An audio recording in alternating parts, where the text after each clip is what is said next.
విషం తాగితే ప్రమాదం అని తెలుసు, తాగుతున్నవాడు తన భర్తని తెలుసు, అయినా తాగమంది. ఎందుకంతో తెలుసా? ఆవిడ సర్వమంగళ. ఆవిడ సర్వమంగళ అయి ఆవిడ మెడలో మంగళసూత్రం ఉండగా శంకరుడికి ఇబ్బంది ఎందుకు వస్తుందయా? తాగేయమంది. తన మెడలో ఉన్న మంగళసూత్రములు సర్వమంగళ అన్న దేవత ఉన్నది.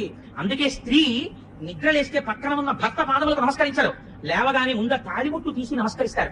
అలా నమస్కరించగలిగినటువంటి స్త్రీల వలన ఈ దేశానికి ప్రపంచవ్యాప్తంగా గౌరవం వచ్చింది. లేకపోతే ఎక్కడుందండి ఇటువంటి స్త్రీ జాతి వేరొక దేశంలో? ఇవాళ కలిసి ఉంటే కలిసి ఉండడం, పాపం ఆడిపోయినట్టు విడాకులు ఇచ్చిపోండి. కానీ ఎంత ధూర్తుడైనా లేవగానే ఇలా కళ్ళ కత్తుకుని అమ్మా సర్వమంగళ, నన్ను కొట్టిన గాడిద కొడుకు కూడా ఇలాగే బతుకుండాలని కోరుతున్న స్త్రీ. ఇది స్త్రీ జాతి ఔన్నత్యం ఈ దేశంలో. దీని గురించి తక్కువ చేసి మాట్లాడటం ఎప్పుడూ చేయలేదు పురాణం. కాబట్టి మంగళసూత్రము నెంతమది నమ్మినదో, శంకరుడి జీవనములకు హేతువు పార్వతీదేవి మెడలో మంగళసూత్రాన్ని తీర్పిచ్చారు కోదర్ గారు. అమ్మా ఆనాడు శంకరుడు ఏమిటో వెళ్ళాడు, హాలాహల మింగేశారంటే ఇక వీళ్ళందరూ చెప్పుకుంటారు ఆయన గొప్పే ఉందమ్మా. అలా మింగేశారంటే కారణం నీ చెవులకు పెట్టుకున్న తాటంకాలమ్మా అన్నారు. ఆడదాని సౌభాగ్య వస్తువుల్లో చెవులకు పెట్టుకునేటువంటి ఆభరణాలపటి ఎట్టి పరిస్థితులలో భర్తకు చెవికి ఆభరణం లేకుండా కనపడకూడదు స్త్రీ. ఏ కారణం చేతనైనా తాటంకములను తీయవలసి వస్తే ఏవి పడితే అవి చెవిలో పెట్టుకుని ఉండడానికి వీలు లేదు.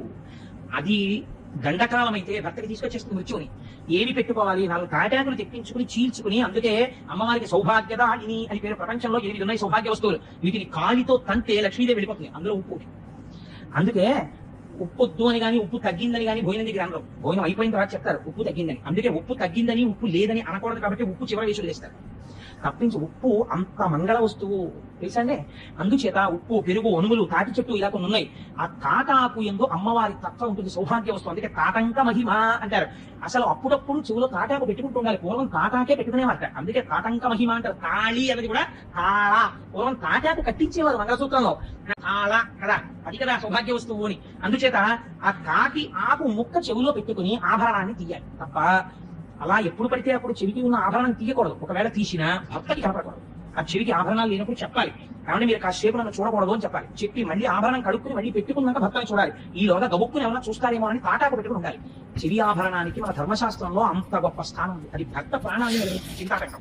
సరే, అందుచేత అమ్మ మంగళసూత్రము నెంతమది నమ్మినదో, ఆ తల్లి మంగళసూత్ర మహాత్యమయ్యా.